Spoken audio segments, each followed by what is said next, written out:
தேவஜனமே, நாம் ஆவிக்குறி விவேகத்தோடு நடந்து கொள்ள வேண்டும். என் தேவ சபையே, இந்த புதிய வருடத்திலே இந்த நாட்கள் ஒவ்வொரு நாளும் பாருங்க, ஆவிக்குறி விவேகம் வேண்டும். என்ன விவேகம்? கர்த்தருக்குள்ளே நான் வாழ வேண்டும். ஆமென், ஹல்லேலூயா. ஏசப்பாவோடு நான் இருக்க வேண்டும். ஆமென். ஒரு சிறு பிள்ளை கேட்டுச்சுங்களா, ஏசப்பா நான் பேசும்போதெல்லாம் நீர் ஏன் மௌனமா இருக்கிறீர் என்று அதை கேட்டுச்சான்.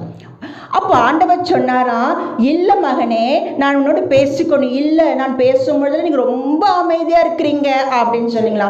அப்போ ஆண்டவர் சொன்னாரா, மகனே நான் உன்னோடு தான் இருக்கிறேன். எவ்வளவு காலமா நான் காத்திருக்க வேண்டும்? எப்போது நீங்கள் ஜெபம் பண்ணும்பொழுது காத்திருங்கள், காத்திருங்கள். ஆமென். ஆவிக்குரிய விவேகம் என்ன தெரியுங்களா? காத்திருங்கள், அவர்கள் புது பலன் அடைவார்கள். ஆமென். காத்திருக்கிற பிள்ளைகளுக்கு புது பலன் உண்டு. ஆமென். மருத்துவமனையிலே அநேகர் மருத்துவருக்காக காத்து கொண்டிருக்கிறார்கள். அவர் ஏதாவது சொல்லுவாரா? என் உடம்புல இருக்கிற வியாதி எப்படிப்பட்ட வியாதி? ஆமென். ஆனால் 1 மணி நேரம் வீட்டுக்குள்ள அமைதியை காத்திருக்க முடியவில்லை. தொழில் பண்ற இடத்துல பார்த்தீங்கன்னா, தொழில் கிடைக்குமா கிடைக்காதா, இந்த வாய்ப்பு நமக்கு வருமா வராதென்று மணிக்கணக்காய் காத்திருக்கிறார்கள். ஏன்? அவர்களுக்கு பணம் வேண்டும்.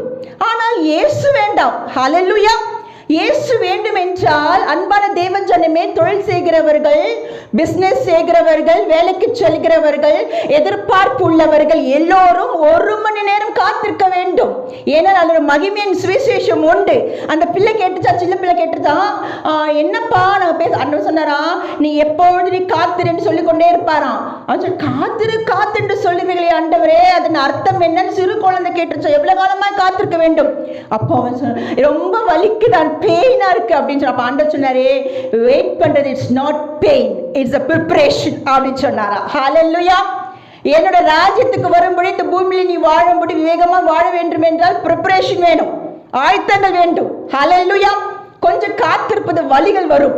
தேவைகள் இல்லை என்றால், நமக்கு எதிர்பார்ப்பு இல்லை என்றால், சில தடைகள் வருகிறதா, அப்போ நமக்கு ஒரு பெயின் வரும். ஆமென். இது கிடைக்கலையே, அது கிடைக்கலையே ரொம்ப வருத்தப்பட்டு கொண்டிருப்போம். வாழ்க்கை என்பது ஒரு பெயின். ஆனால் நீ இயேசு கிறிஸ்துவை காத்திருக்கும் போது அது பிரிப்பரேஷனாக மாறும்.